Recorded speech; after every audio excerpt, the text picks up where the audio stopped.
Indonesia adalah negara kepulauan terbesar di dunia. Lebih dari 17.000 pulau dan 38 provinsi. Dan jutaan pelajar yang setiap harinya duduk di bangku sekolah dari Sabang sampai Merauke. Namun, di balik semangat belajar itu, ada satu pertanyaan mendasar yang terus bergulir di dunia pendidikan kita. Apakah bahan ajar yang digunakan sudah menjangkau semua anak di semua tempat dengan cara yang menyenangkan dan efektif? Hai, selamat datang di video ini. Aku Anissa Fitri Hasanah dari Prodi Teknologi Pendidikan Universitas Negeri Semarang. Dalam video kali ini, kita akan membahas tuntas tentang dua pendekatan revolusioner dalam pengembangan bahan ajar, yaitu media interaktif dan e-modul, serta bagaimana kedua pendekatan itu menjadi kunci transformasi pendidikan Indonesia. Untuk memahami mengapa kita butuh inovasi bahan ajar, mari kita lihat bagaimana kondisi pendidikan di Indonesia hari ini. Indonesia memiliki lebih dari 3,6 juta guru yang setiap harinya mendidik sekitar 68 juta peserta didik dari tingkat dasar sampai tingkat menengah. Namun, tantangan yang dihadapi sungguh tidak kecil. Kesenjangan pendidikan di daerah perkotaan dan pedesaan masih sangat nyata. Di kota-kota besar seperti Jakarta, Bandung, dan Surabaya, akses terhadap teknologi pendidikan relatif mudah. Sementara di daerah 3T, terdepan, terluar, dan tertinggal, bahkan akses internet masih menjadi kemewahan.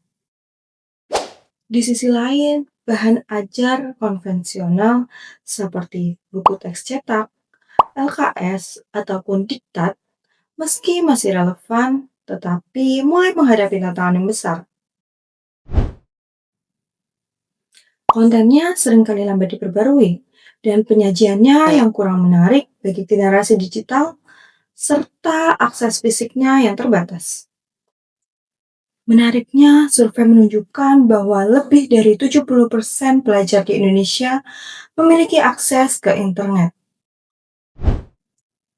Ini adalah peluang besar yang belum dimanfaatkan secara optimal dalam pembelajaran. Disinilah media interaktif dan e-modul hadir menjadi solusi yang relevan dan menjanjikan. Belajar. Mari kita mulai dengan memahami apa yang dimaksud dengan media interaktif dalam konteks bahan ajar. Secara sederhana, media interaktif adalah bahan ajar berbasis digital yang memungkinkan adanya interaksi dua arah antara pengguna dan konten. Berbeda dengan buku teks biasa yang bersifat pasif, media interaktif merespon tindakan pengguna, menjawab klik, memberikan umpan balik langsung, dan menyesuaikan alur pembelajaran. Bentuknya bisa sangat beragam. Yang pertama, simulasi digital. Misalnya, simulasi percobaan kimia ataupun fisika yang memungkinkan siswa bereksperimen secara virtual tanpa risiko dan biaya yang tinggi. Yang kedua, video interaktif.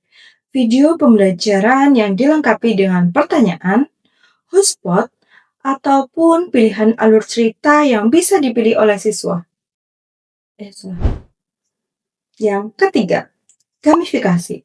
Pembelajaran berbasis permainan di mana siswa mendapatkan poin, badge, ataupun level seiring kemajuan belajar mereka.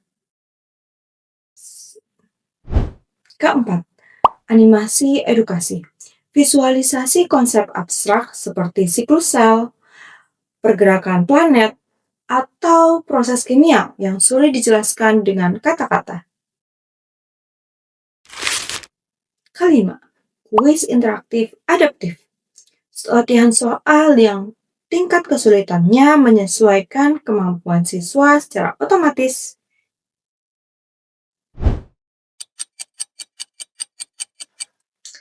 teori belajar Piaget, dan Dell's Cone of Experience. Pendekatan ini bukan sekedar tren teknologi, ada landasan teoritis yang kuat di baliknya. Media interaktif secara langsung mendorong keterlibatan aktif siswa, berada di ujung kerucut pengalaman yang paling efektif.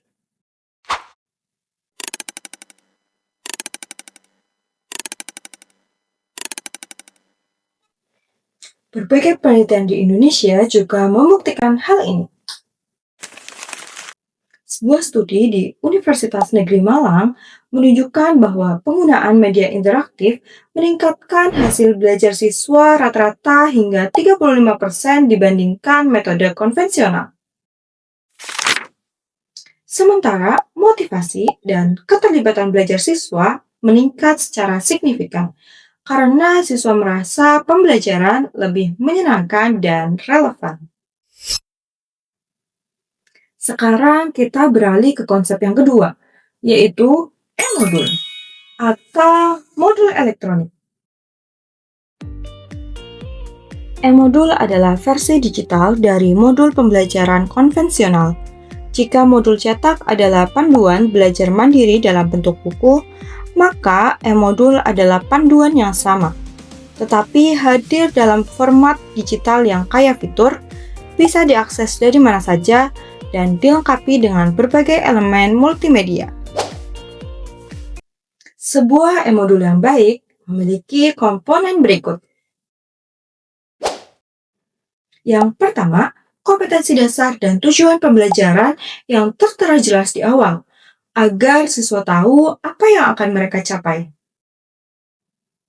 Yang kedua, materi inti yang disajikan secara terstruktur, ringan, dan mudah dipelajari. Dilengkapi dengan teks, gambar, atau grafik, bahkan video pendek. Yang ketiga, contoh dan ilustrasi kontekstual yang relevan dengan kehidupan nyata siswa di Indonesia, bukan sekadar contoh dari buku terjemahan asing.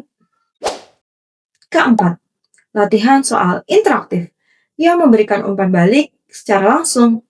Siswa segera tahu apakah jawaban mereka benar atau salah beserta penjelasannya. 5. Rangkuman dan peta konsep di setiap akhir unit. Ini membantu siswa dalam mengkonsolidasi pemahaman. Yang terakhir, evaluasi formatif yang bisa dilacak oleh guru secara real time.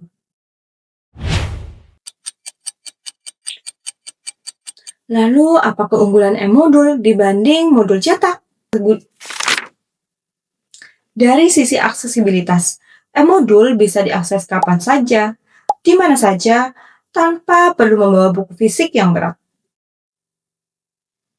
Dari sisi pembaruan konten, guru ataupun pengembang dapat memperbarui materi kapan saja tanpa harus mencetak ulang ribuan eksemplar. Dari sisi personalisasi, e-modul dapat dirancang secara adaptif, menyesuaikan jalur belajar berdasarkan kecepatan dan kemampuan belajar masing-masing siswa. Dan dari sisi ekologis, tidak ada kertas yang terbuang, tidak ada tinta, dan tidak ada distribusi fisik yang mahal. Khusus untuk Indonesia, e-modul memiliki potensi yang luar biasa dalam mengatasi kesenjangan pendidikan. Bayangkan, seorang siswa yang berada di pedalaman Kalimantan atau pegunungan Papua. Dengan menggunakan tablet sederhana dan konten yang telah diunduh secara offline, mereka dapat mengakses bahan ajar berkualitas tinggi yang sama dengan siswa di Jakarta. Ini bukan utopia, ini adalah target yang sangat realistis.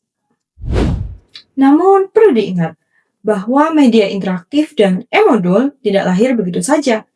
Ada prinsip-prinsip pengembangan yang harus diperhatikan. Tahap yang pertama adalah analisis kebutuhan.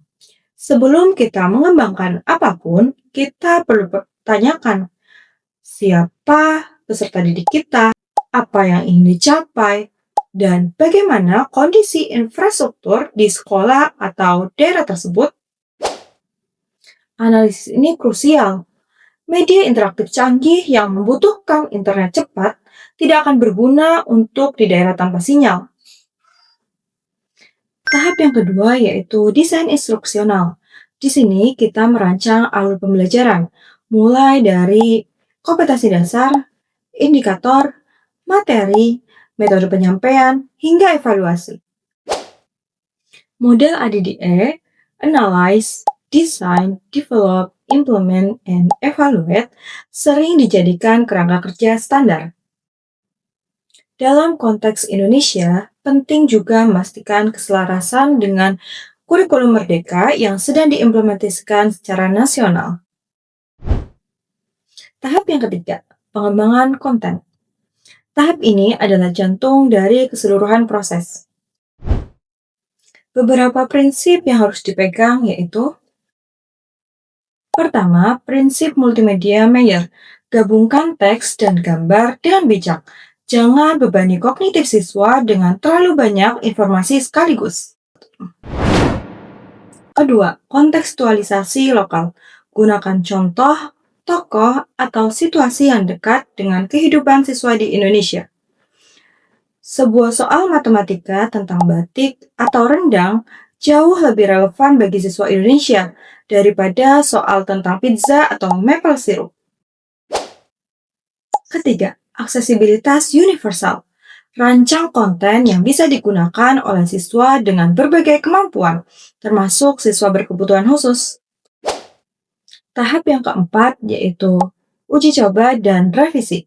Sebelum disebarluaskan, media interaktif dan e-modul harus melalui serangkaian validasi, baik validasi ahli materi, validasi ahli media, sampai uji coba lapangan dengan siswa nyata. Umpan balik dari guru dan siswa adalah emas yang tak ternilai. Tahap kelima, implementasi dan evaluasi berkelanjutan. Peluncuran bahan ajar digital bukanlah akhir dari proses, justru awal.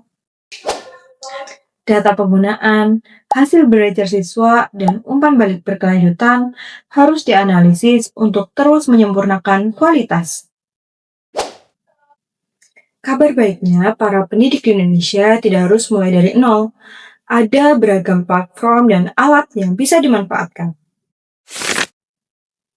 Rumah belajar dari Kemendikbud, platform resmi pemerintah yang menyediakan konten pembelajaran interaktif gratis.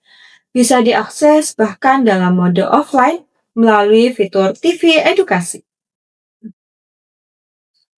Google Workspace for Education, Google Classroom, Google Sites, dan aplikasi Google lainnya yang kini banyak digunakan sekolah, khususnya pasca pandemi. Canva for Education, tools desain yang kini dilengkapi dengan fitur presentasi interaktif dan sangat ramah bagi guru yang belum berpengalaman dalam bidang desain. H5P, platform open source untuk membuat konten interaktif seperti kuis, video interaktif, atau presentasi yang bisa diintegrasikan ke Moodle atau LMS lainnya. iSpring Suite dan Articulate Storyline, tools profesional yang digunakan untuk mengembangkan e-modul dan e-learning tingkat lanjut. Dan tentu saja Moodle dan Google Classroom sebagai learning management system yang memungkinkan distribusi, pemantauan, dan evaluasi pembelajaran secara terintegrasi. Penting juga mengetahui bahwa pemerintah Indonesia melalui Kemendikbudristek terus mendorong transformasi digital pendidikan.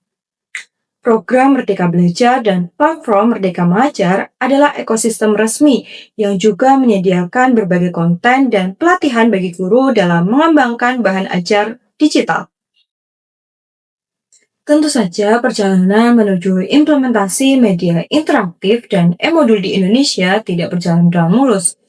Ada tantangan nyata yang harus dihadapi. Tantangan yang pertama adalah kesenjangan digital. Tidak semua daerah memiliki akses internet yang memadai.